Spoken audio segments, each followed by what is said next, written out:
Hello there, adventurer, and welcome to the Guild Hall, where each week we discuss Dungeons & Dragons and anime.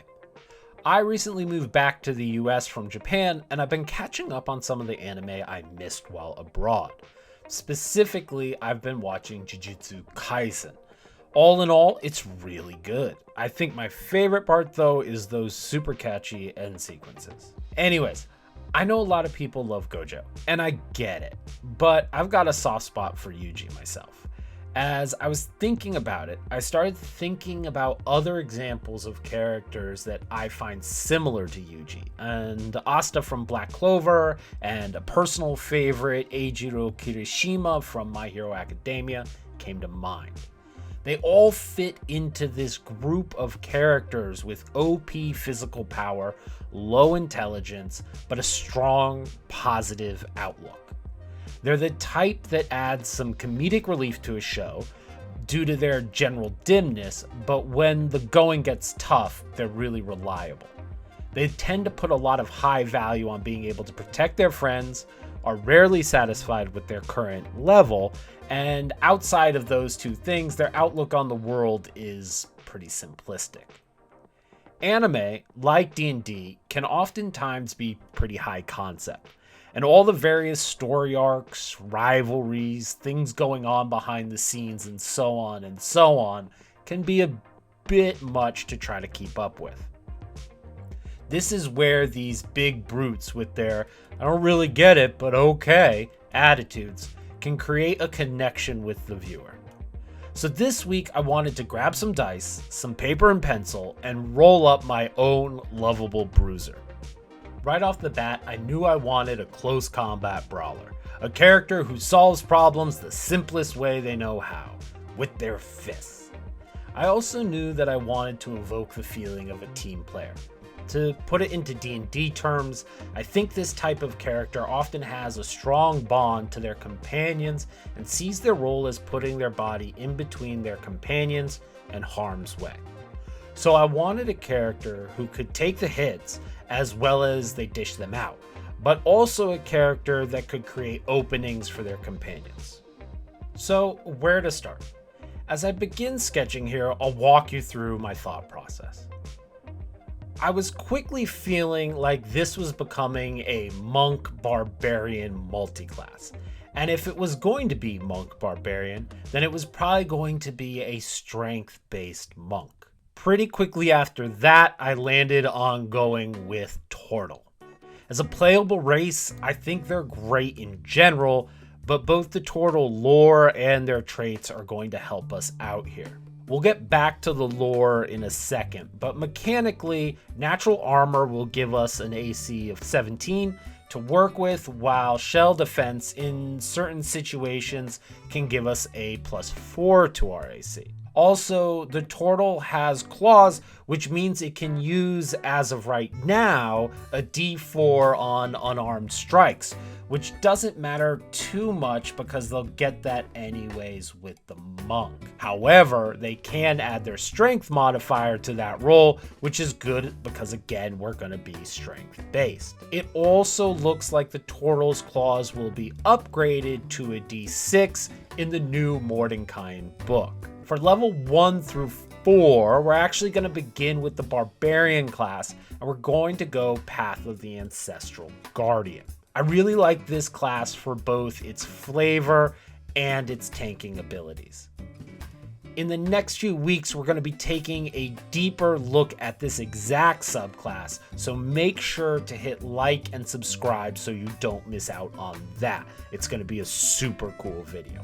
Anyways, lore-wise, Turtle are orderly and ritualistic and often lawful good. And because our barbarian monk is going to be an ancestral guardian, having an upbringing that enforces these qualities makes it easy to believe that he would have a strong connection to those who came before him and regularly look to them for answers and help. By the way, I'm going to start referring to this guy as Kamenotsuke. Using the standard array, I put all 15 points into his strength for a total of 17. Then wisdom with the turtle gets a +1, and that'll get him to 15 for wisdom. From there, I went constitution, dexterity, and dumped charisma and intelligence. I think having a high wisdom for this flavor is fine. Most of the characters we've been inspired by aren't complete fools. They just aren't book smart. They know when to be serious. They know there is value in striving for greater heights. They often also offer up pearls of wisdom that cut to the core of what other characters are dealing with in their own arcs. Conversely, these characters are rarely charismatic in the D&D sense. Sure, they have friends and are likable, but those friends often aren't persuaded by their arguments, and villains rarely take them seriously in their early encounters with them.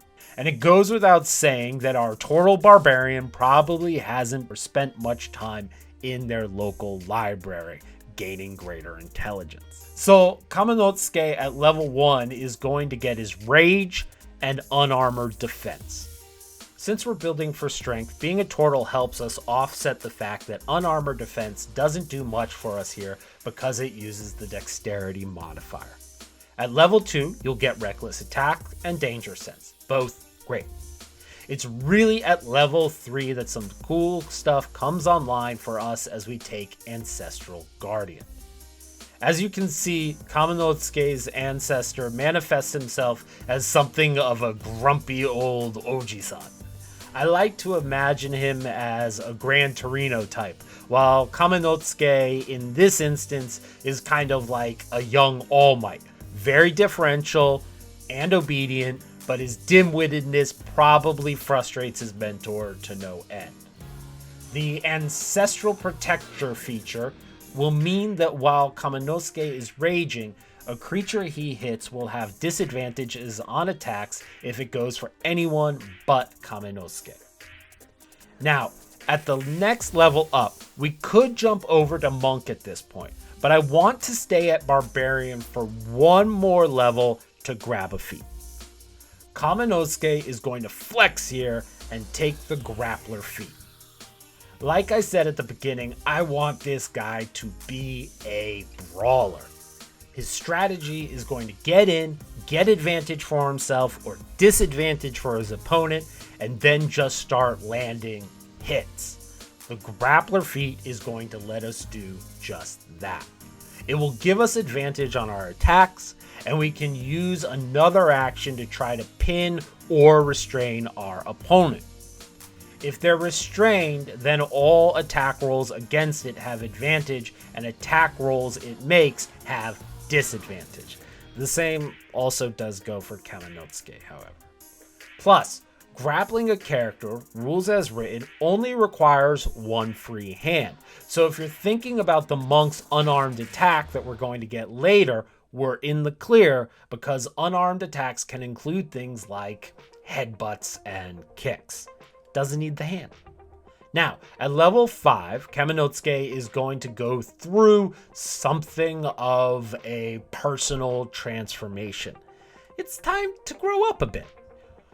Who knows what the catalyst is, but it's clear to Kamenotsuke that he can't simply rely on brute strength to solve all of his problems. As a DM, now might be the time I throw a giant who's attacking a nearby monastery at the party and focus a few rounds of muscly attacks at Kamenotsuke for a few rounds. This experience leads him to a new path as he multi-classes into a monk. Let's fast forward a bit to him being a 3rd level monk where he begins to follow the Way of Mercy. I feel this subclass suits Kamenotsuke and the other characters he's influenced by nicely. These characters tend to be rooted in a certain duality, especially when they're the protagonists. It's a duality of good versus evil, light versus darkness, and it tends to manifest itself within them. In fact, both Yuji and Asta have devils locked inside them, which serve as counters to their normally affable and light personalities. Now, if we were doing a how to play these characters specifically, we might have to go with warlocks, but for now, we're just drawing inspiration. Still, we want to preserve that duality, and the Way of Mercy fits nicely because Kamenotsuke is going to get the Hand of Harm and the Hand of Healing. Essentially, the Hand of Healing allows him to use a key point to replace one of his flurry of blows with some healing. Meanwhile, Hand of Harm adds some extra necrotic damage to his hits. Really, though, it is that Hand of Healing that's going to keep him in the fight by giving him a lasting pool of HP. With his grappler feat, he's going to have advantage on those attacks, making it easier for him to use his Hand of Healing. 4th level monk, and it's time for another feat. For this feat, I took mobile. Hear me out. There are a bunch of brutish feats that would work well for Kamenotsuke here. Tavern Brawler could make it so we could use a bonus action to grapple, but we'd lose our flurry of blows and a chance to use our Hands of Harm or heal. Slasher could be interesting because the claws count as slashing, not bludgeoning weapons. If you can't grapple, at least you're slowing them down. And we're going to talk about ASIs, I think, a little bit later. But for right now, our boy's growing. He's learning. He's maturing. And we want to foster that growth. If Grappler spoke to Kamenotsuke's strength as a barbarian, Mobile speaks to his wisdom as a monk. And I think really that's what I like about it. I cannot tell you how many times I've watched a player character grapple a creature and then suddenly realize they have bitten off more than they can chew and that this is not where they want to be. Mobile basically gives Kamenotsuke an out when he is in over his head. The scenario is that he has grappled a creature. The creature doesn't like that. The creature is strong. Sure, Kamenotsuke is tanky, but the creature has realized that his Ancestral Guardian is protecting the other characters, so it's focusing all its power on poor little Kamikun. It's time to go. So, using mobile allows Kamenotsuke to beat a hasty retreat. He can use all of his attacks as usual as a parting farewell, and whether or not any of them hit, he does not provoke opportunity attacks for the rest of his turn. He also gains an additional 10 feet of movement, meaning he can disengage and really truly get the hell out of dodge. Plus, who doesn't want to see a turtle booking it across the battlefield? In my mind, whenever Kamenotsuke takes the dash action or is moving anywhere with a purpose, he reverts to looking like a younger, bigger version of his Ancestral Guardian in turtle form. Anyways, from here on out, it's all monk. Monks are really dependent on gaining key points to empower their capabilities, and it's just not really going to be worth taking the Guardian much further than this. We're not building Deku or Ong here. Come back in a few weeks for that. On 5th level, Monk will get Stunning Strike. At 6th level, Way of Mercy gets Physician's Touch, making their Hands of Harm and Healing much more versatile, and makes the Hand of Harm pretty great for us because it allows Kamenotsuke to poison his opponent. Now, his grappled opponent has disadvantage on all of his attacks and ability checks. This means it's going to be a lot safer for Kamenotsuke to hold his grapple, and more likely that his own attacks will hit. 7th level gives you evasion, which will help out our still not that dexterous friend a bit. He will also get Stillness of Mind, which shouldn't be that difficult for Kamenotsuke because it's questionable how much is really going on up there anyways. At level 8, Monk will get us another ASI or feat option, and if you have been going with the feats I've mentioned, then now might be the time to up his strength or wisdom. It is, of course, campaign dependent, but I find magic items that can buff strength are a bit easier or more common to come by than dexterity buffing items. We want to make a point of getting that strength up though, because we want to make sure that we don't fail our grapples, as our baddies are probably becoming a bit stronger themselves. Your wisdom score also modifies your healing and harm, so if you're feeling tired of constantly grappling and want to see some bigger numbers on the dice count, then a wisdom ASI works too. Basically though, now you are fully online and you've graduated to being All Might, Goku, Saitama status at this point. Do what you're gonna do. Just remember to keep listening to your ancestors from time to time. They know what's up.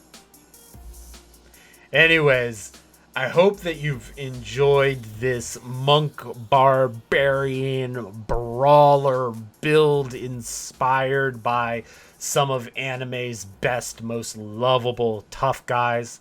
As always, thank you so much for stopping by the guild hall. I hope you will join us again sometime soon. And as always, adventurer, safe journeys.